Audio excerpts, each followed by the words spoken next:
هاي، أنا عبد الرحمن من English Verse، وجاي لكم النهارده بتip جديدة وهي إزاي نستخدم at the end و in the end.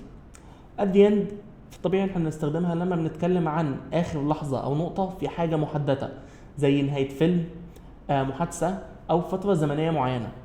على سبيل المثال ممكن تقول حاجة زي I pay the phone bill at the end of every month، ودي معناها أنا بدفع فاتورة التليفون آخر كل شهر.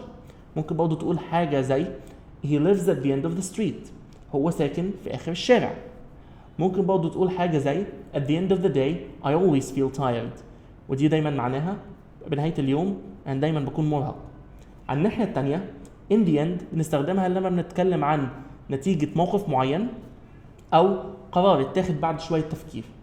مثلا ممكن تقول حاجة زي In the end I accepted his offer، في النهاية أنا قبلت عرضه.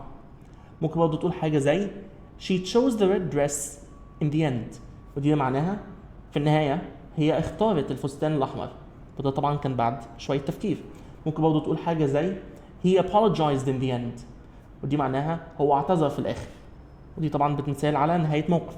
لو عايزين تيبس زيادة زي كده ممكن تتابعونا على فيسبوك، انستجرام وتيك توك، وما تنسوش تزورونا على www.englishverseeg.com لو عايزين تتابعوا آخر عروضنا. مع السلامة.